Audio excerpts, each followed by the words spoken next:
Hey, before we begin today's episode, I want to say that in it we talk about suicide and self-harm. So please take care when listening and skip this one if you need to.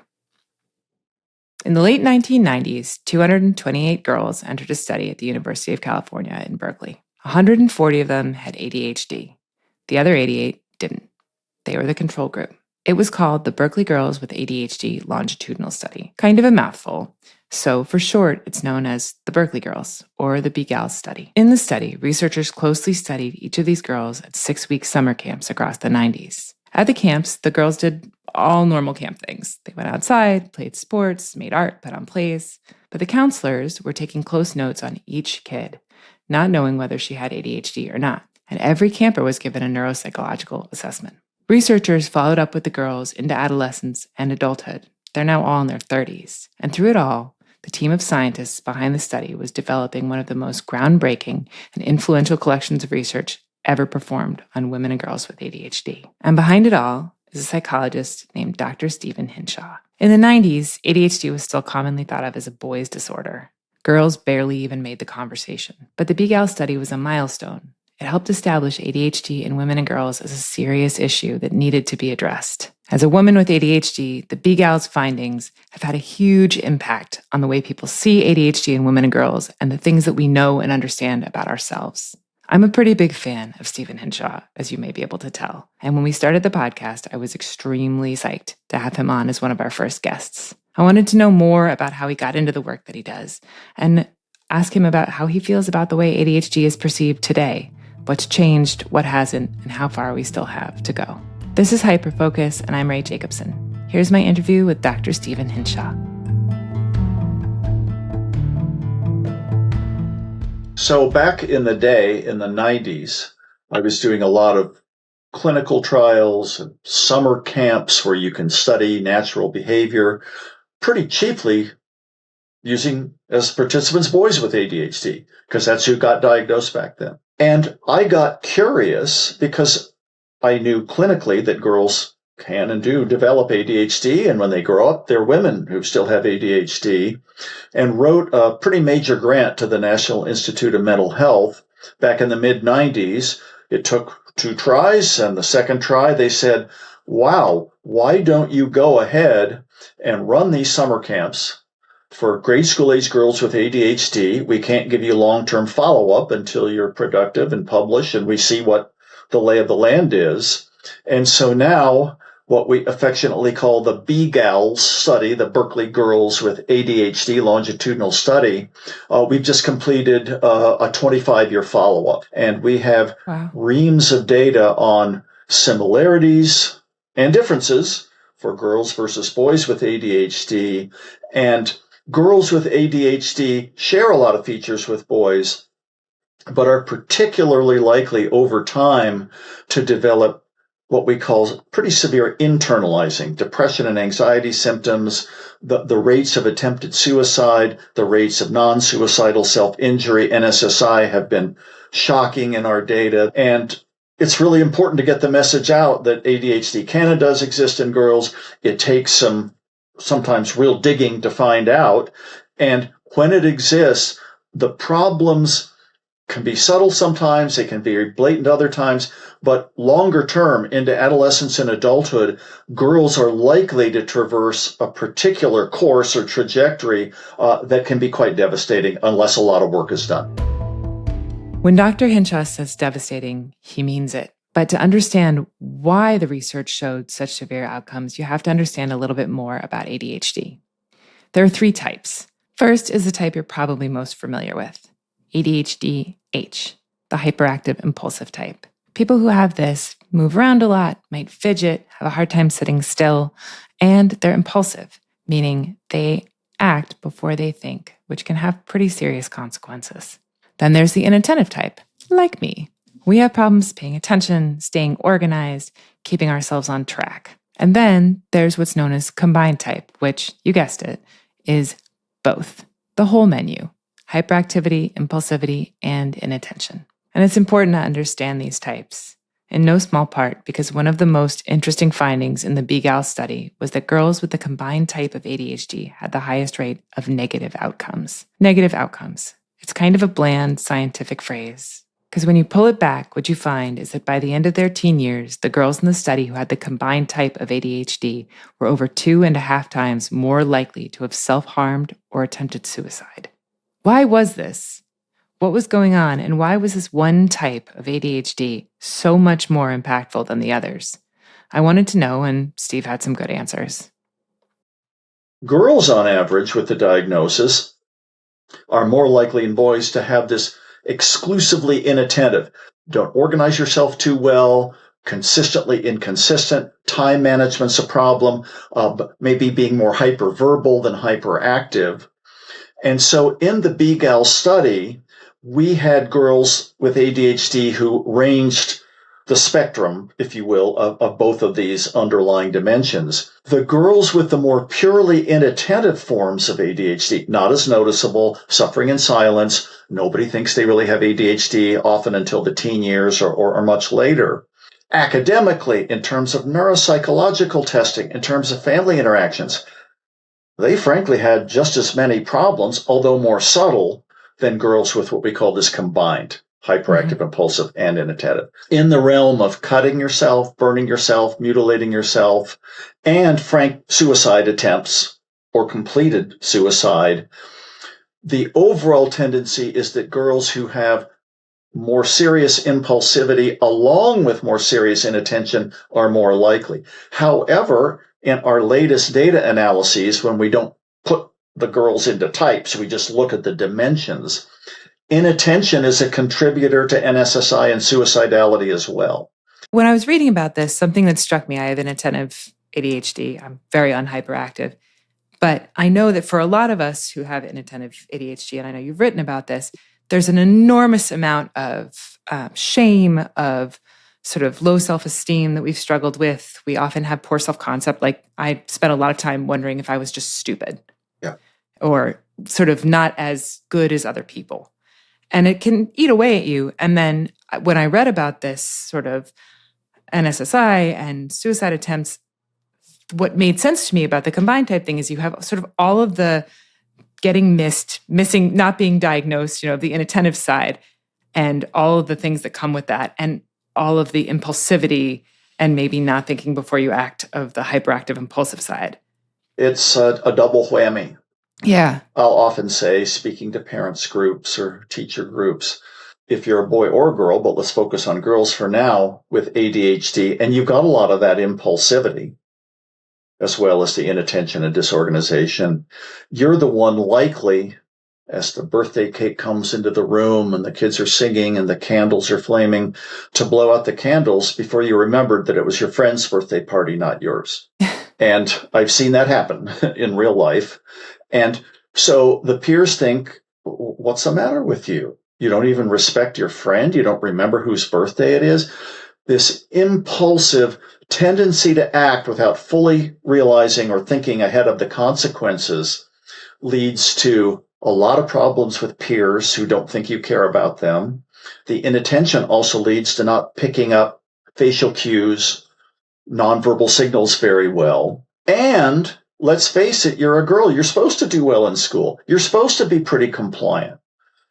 In the book I wrote in 2009 called The Triple Bind, Saving Our Teenage Girls from Today's Pressures, aside from ADHD, but magnified by ADHD, is this impossible terrain of having to be the nurturer, having to be super competitive under Title IX athletically and academically, and having to do so effortlessly. Oh, and you better look pretty sexualized as you do it. It's a recipe for girls' self-esteem as puberty hits to plummet. And the book is 15 years old, but the predictions about the general societal trend for girls in particular to have increased suicide rates, massively increased rates of depression and anxiety. Now imagine that you're a girl who never quite understood that you've had another developmental challenge, which is organizational problems, difficulty with executive functions planning and remembering strings of information, and it must be my fault because I'm just not the way other girls want me to be or my family wants me to be. It's a very toxic combination where sometimes it's hard to tease apart then what's depression and anxiety and what's underlying ADHD. And for way too long, clinicians have thought, well, it must be depression and anxiety. That goes along with being female. ADHD is a guy thing. Yeah, it feels like the similarity in the symptoms meant a lot of us got shut out of the thing that was causing them in the first place. Actually, I want to ask you about the triple bind because it really helped calcify for me this understanding that ADHD is a feminist issue, that being underdiagnosed, being unseen, really works so perfectly in concert with some of the really unrealistic standards for women in general. That's right. That we face on so many fronts. And it is something that I keep coming back to because it seems like it's kind of left out of the conversation a lot of the time, that ADHD for women and girls is something that compounds the pressures that all women, all girls face. That's right. Puts under a floodlight, so to speak, the supposed lack of empathy or lack of communication. I mean, again, girls are supposed to be kind of perfect in all ways, and nobody's perfect in all ways, but underlying and under-recognized ADHD symptoms now presents another mystery. Why am I not doing as well as my family or my peer group or my teachers want? And just to go back for a moment, a couple of colleagues at UC Berkeley have published over the years papers about males and females of many species, even in basic animal research. About 30% of basic animal physiology, we're not talking about humans, we're not talking about ADHD, is males of the species only. About 6% is females only. But the researchers often don't bother to analyze for sex differences. Then 30 years ago, the National Institutes of Health said, if you want to get money to study things like MIs, myocardial infarctions, heart attacks, it's thought of as a male disease, but women are dying every day from heart attacks, and we don't have enough research. So from basic research on animal physiology, females are the outliers. They have this thing called estrus. They have hormonal cycles. They're atypical. Same thing in human research. And now in neurodevelopmental research and clinical practice, the recognition is boys still are more likely than girls to have ADHD, especially when there's a lot of hyperactivity and impulsivity involved. Being a young boy comes with a slower developing brain over the first 10 years of life. It's little wonder that boys are more prone to autism, ADHD, some forms of learning disorder, Tourette's, etc. But the field has, the clinical and research fields have said, well, it just can't really exist in girls, and it's a self-fulfilling prophecy. And the very rating scales that I used to have to submit for grants and papers were heavily biased towards fidgeting and running around the classroom rather than the more subtle but real executive, time management, organizational skills problems that really make life difficult the older you get. The externalized versus the internalized. That's piece. Exactly right. So that actually brings me to something that is sort of like a bone that I pick often, which is research is what moves treatment care forward. What moves the academic and I think the treatment conversation forward. When you came out with the BGALs study, how did the scientific community, the academic community, the clinical community respond? I think in some ways, not that anyone could have planned this ahead, the BGALs study and the research we were doing and publishing with each wave of follow-up was in some ways on top of the crest, if you're surfing, of a wave that was starting to break.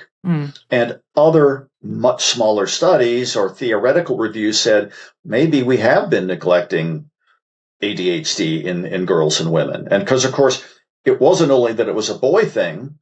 Until about 30 some years ago, everybody knew that ADHD stopped the day you hit puberty. Right. Because you stopped running around as much. So it's not just a gal thing. It's a woman thing with the requirement that you talk about verbal behavior, not just physical behavior. You look for more subtle signs. Many girls cope at the cost of anxiety and exhaustion and not sleeping as self-esteem plummets.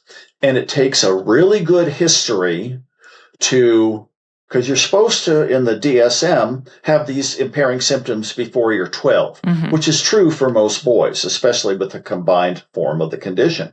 But for girls, it may take middle school, high school, post-secondary, relationships, jobs.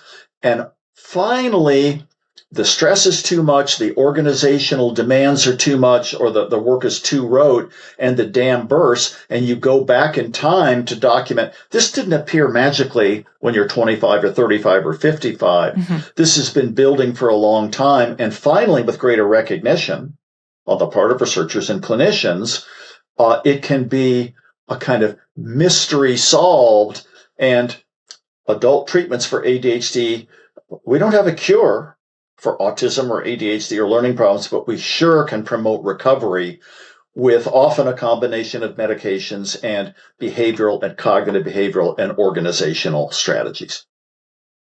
This wave Steve talks about, the surge of women getting diagnosed with ADHD that began during the pandemic, has some big upsides. For example, it led to people like my friend Catherine Martinelli, who you heard from a couple episodes ago, finally getting the help they needed. But when the way your brain works becomes part of a trend, what does that mean in the long run? So part of it, obviously, the pandemic, which isolated everyone and made these sort of symptoms come alive. Mm-hmm. The well-known TikTok phenomenon, where the good side is, here's a support community. I may have had this thing called ADHD for a long time, didn't recognize it and realize it. The downside being on some less scrupulous sites, here's your 4 or 5 item screener. Yes, yes, yes. And now here's a link for getting mail-ordered stimulant medications to my home without any medical or psychological diagnosis. Mm-hmm. So the world works in these kind of ways. Ignore, deny, and then the wave crests. And yes, this is a real issue, and it's a really important one. Not only is the risk for non-suicidal self-injury and attempted suicide really high, but nearly half of our girls with ADHD in the BGALs study had an unplanned pregnancy, mm-hmm. or one or more by their mid-20s, compared to about 10% of our neurotypical comparisons. 3 times to 3.5 times more likely to have experienced dating violence or intimate partner violence. These consequences add up, and getting a valid diagnosis from a clinician who really knows something about ADHD in kids and teens and adults, and you can go back. I mean, often it's like kind of the rings of a tree. You got decent grades. You didn't flunk out of grade school or middle school. Teacher comments, if only she tried harder. Doesn't seem organized. So careless. And a mess. If you put 2 and 2 together, despite all that coping, and you hit that point in life after high school, in many instances, boy, the missing pieces of the puzzle are now fitting into place, and we should really consider ADHD as a partial explanatory factor for this depression and anxiety and low self-esteem and often very chaotic lives. Yeah. I remember feeling so relieved when I was diagnosed, because suddenly there was a name for all of those things. I understood the source, right, which meant I could find a way to grow and change, and also to sort of reformat my conception of myself. And I know a lot of women with ADHD who, when they get the diagnosis, when they had the label, some people are afraid to put a label, but for a lot of us, it's really freeing. That's right. To be able to say, it's not me, it's my ADHD, which means I can work with that. That's right. Something to cope with, something to work through and exactly. around and recover from, maybe not be cured of, because ADHD, as I said a little bit ago, is the extreme of traits that we all have. And if you get extreme on those traits, there's a likelihood that genes are involved. ADHD is largely the result of genetic differences between people, not child rearing or environmental differences. Now, extreme neglect is an exception to that. Being born at a very low birth weight can predict ADHD and other neurodevelopmental disorders. So you're suffering in silence. You don't quite get it. You're self-blaming. And I'm a gal. I'm a young woman. What's wrong with me? It must be that I'm failing. So stigma and what we call internalized or self-stigma comes into play. I'm doing something wrong. It makes me depressed to think that I'm not up to par with the other gals I know, et cetera, et cetera. Not, my relationships aren't going the way I want. Work isn't going the way I want. I change jobs and the new boss is sort of the same as the old boss, saying I'm not organized.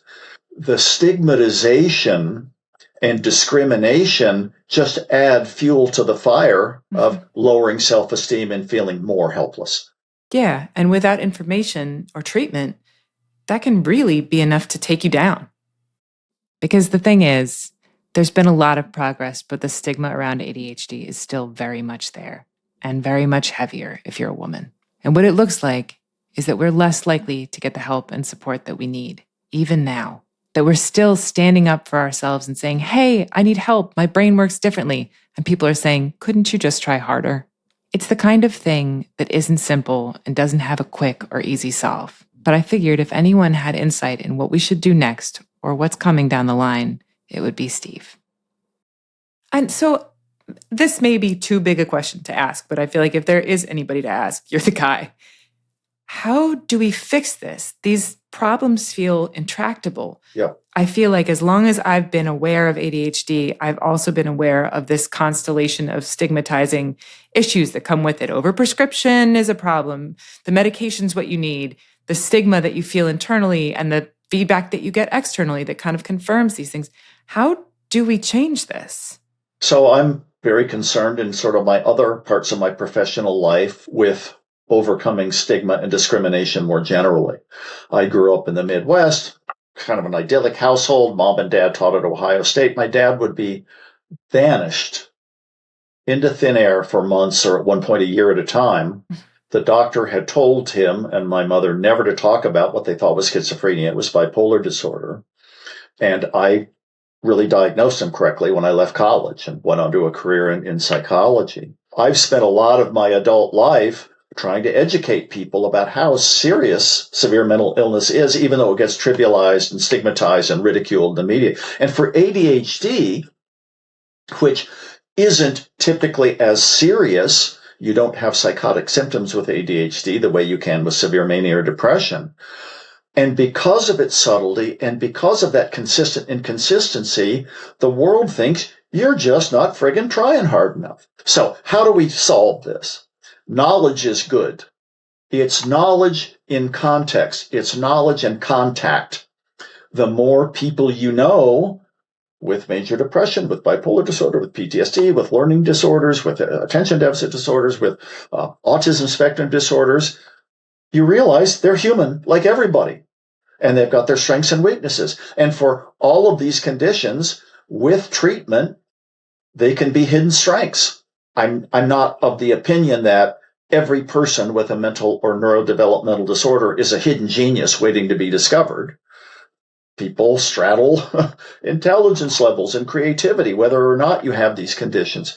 But with treatment, having a, quote, hyperactive, inattentive mind can lead you to see things that most people don't.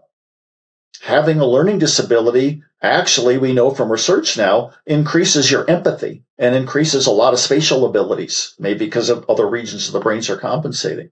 So knowledge is good, contact is really good, and enforcement of things like the Americans with Disabilities Act. It's illegal to discriminate against people with physical or mental disabilities in the United States in public or in the workplace. It's been on the books for 34 years now, but many people don't want to invoke it because they'll be outed. Yeah. Because they'd admit that they have one of these conditions. So it's going to take, how do we solve climate change? I'm not prepared to answer, but it's going to take everything from carbon taxing to recycling and a million things in between. Yeah. Eradicating stigma and enhancing acceptance is media's got to change. Policies have to be enforced, parity for mental health coverage, and sticking up for people when somebody makes a joke about that crazy person or how bipolar that was or how hyper that was. Or I'm so ADD. Or ADD is now in the lexicon. It's a multifaceted problem, and it's going to take a lot of work at a lot of levels of society. But knowledge and contact are, I think, the two big ones. And getting treatment. That is an admirably complicated answer to a very complex problem. Thanks for listening to this episode of Hyperfocus. If you have any questions or ideas for future topics, write me an email or send a voice memo to hyperfocus@understood.org. Hyperfocus is made by me, Rae Jacobson, and Cody Nelson. Our video producer is Calvin Knee. Our music comes from Blue Dot Sessions, and Justin D. Wright mixes the show. Ash Beecher is our supervising producer, Brianna Berry is our production director, and Neil Drumming is our editorial director. This show is brought to you by understood.org. Our executive directors are Laura Key, Scott Koshier, and Seth Melnick. Understood is a nonprofit organization dedicated to empowering people with learning and thinking differences like ADHD and dyslexia. If you want to help us continue this work, you can donate at understood.org/give.